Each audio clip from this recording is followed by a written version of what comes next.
In this video, I'm going to cover the 5 reasons why your Wi-Fi sucks. Number 1, the difference between a Wi-Fi repeater that looks something like this that you plug into the wall and having a hardwired wireless access point in your home. When you hardwire it, yes, the expense is going to be more than plugging something into the wall. But what you're going to get is those speeds that come from the router directly to that area where that wireless access point is. So you're not cutting the speeds at all. Now, with a repeater like this, easy installation, you just go to your local electronics store, plug it into the wall, and you're pretty much set. But the thing with these is that you're cutting your signal every time you put one of these in your house. So if you only have one, it's not so bad, but you start putting 2, 3, 4, 5, each time it repeats the signal, it's going to cut the signal down, making your Wi-Fi slow and leaving you frustrated. A lot of times people ask us, how come I can go to Starbucks and there's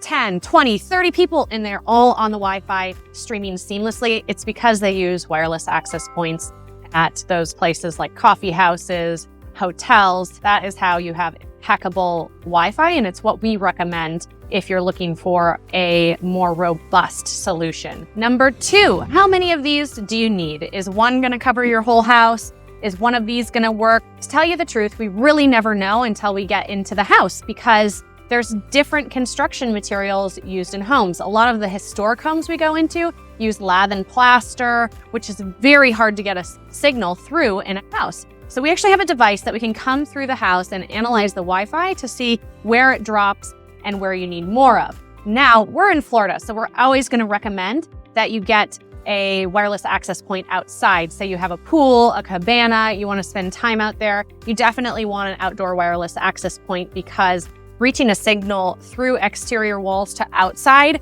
is even harder than an interior wall. So we're always gonna recommend for that outdoor lover, outdoor lifestyle areas of the United States that you go ahead and get an outdoor wireless access point. But we usually start with 1 to give a good estimate. And then if you have an outdoor space, we would recommend 2 and go from there. We're not gonna try to oversell you in the beginning just to have to scale it down because you don't need that much power. Number 3, the difference of hard wiring. Again, I spoke about this a little bit, but there's no comparison in getting your wireless access point hardwired. The reason why is you're going to run that signal through a cable directly to this wireless access point. And this is a really large one. This is a really powerful one that I'm holding here. And you can see that it plugs right into your internet cable. So we run these wires in the ceiling.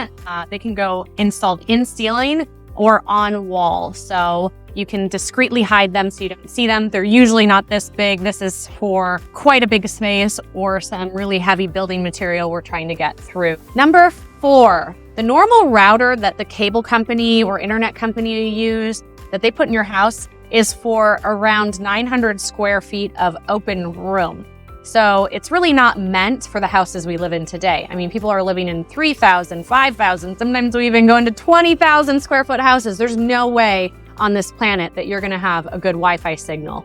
So it's just really important to know the facts so you can make an educated decision. Number 5, what you need to know about your Wi-Fi system. People wanna know, where are these located? How does it work? Well, we're gonna take your router and run wire from that router, or a lot of our clients have a technology closet. So the wire would come from the technology closet and we'll run it through the house to the location of the wireless access point. So a lot of times people want these to be discreet and we love helping people with that. Sometimes in order to get the best signal, we may have to put them more in a hallway, but the good news is most people aren't looking at your house and looking up and saying, what's that thing on your ceiling? They come in white, or we can match them to your ceiling color as a custom option. But those are some of the particulars. Like I said earlier, they can go outside, on wall, on ceiling, and we can really do some magic to really hide these so you do not see them. If you follow those 5 steps I gave you on how you'll have great Wi-Fi, you'll for sure have all the knowledge to be able to purchase the correct products. If you have questions or comments or things that I did not cover, you can leave them in the comments below. We'd love to hear from you and answer any of your questions. This is Markie from Hive. Subscribe for more.